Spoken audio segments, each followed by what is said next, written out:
Hello, আসসালামু আলাইকুম। কেমন আছেন সবাই? আলহামদুলিল্লাহ, আমরাও খুব ভালো আছি। ডেইলি ব্লগস উইথ সবার আরেকটি নতুন ভিডিওতে সবাইকে স্বাগত।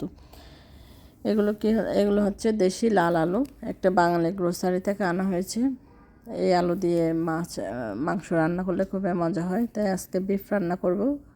আলুটা যেহেতু একটু শক্ত, একটু প্রেশার কুকারে আমি সিদ্ধ করতে দিচ্ছি। আর এখানে কি হয়, এখন সিলিন্ডারের দাম অনেক বেড়ে গেছে, প্রায় যেটা আগে 25-30 ছিল এখন সেটা 50-র উপরে। তাই সবাই মোটামুটি চেষ্টা করে এখন প্রেশার কুকারটা ইউজ করতে।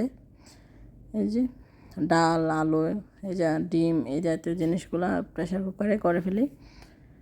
যে মাংস দিয়ে রান্না করেছি, খুবই মজা হয়েছে। আর এগুলো কবুতর না, এগুলো হচ্ছে কোয়েল পাখি। আমি খাই না, আমার বাচ্চাদের জন্য এক ভাই দিয়েছিল, বাঙালি ভাই। আগেও রান্না করেছি, অনেকগুলো দিয়েছিল, আর 3টা বাকি ছিল, ওদের জন্য 3জনের জন্য রান্না করছি। আমি তো খাই না। আগেরটা রোস্ট করেছিলাম, এবারে এদের জন্য ঝোল করে রান্না করেছি। এরা ঝোলও লাগে এদের জন্য, আলুও লাগে, তো একটা আলু আর ঝোল দিয়ে রান্না করেছি যাতে ওরা খেতে পারে। এই আমি তো টেস্টও করি না, কেমন জানি, এরা খাই।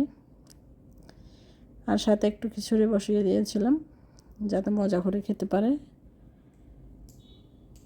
এই যে খালি এখানে বাচ্চাদের খাবার, এটার খাবার এগুলো আর কি। আর এই গরমকালে এই পাট শাকটা খুব বের হয়েছে, এই শাকটা খেতে খুবই মজা লাগে আমার। ডাল দিয়ে বা রান্না করলেও মজা লাগে, কিংবা রসুন পেঁয়াজ দিয়ে ভাজি করলেও ভালো লাগে। আমার এই গরমকালে এই শাকটা খেতে চেষ্টা করি। আর এই যে এটা হচ্ছে সামারের জন্য বেস্ট খাবার, মানে শসা, ডাল এগুলো দিয়ে পাতলা, যাতে শরীর ভালো থাকে, এই ধরনের খাবার খেতে চাই। আর মাছটা অবশ্যই রাখি আমি, যাতে বাচ্চারাও মাছটা খেতে পারে। আর এখানের মাছ তো ফ্রোজেন, এটা রুই মাছ, তাই একটু ফ্রাই করে নিলে ভালো লাগে খেতে।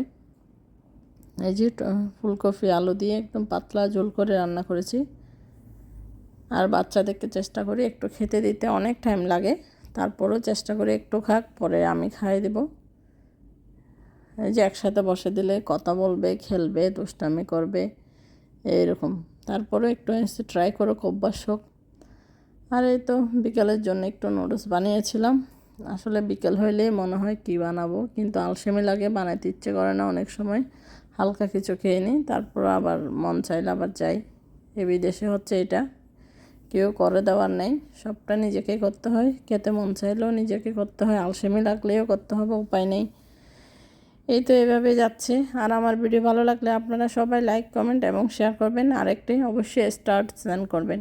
ধন্যবাদ। আসসালামু আলাইকুম।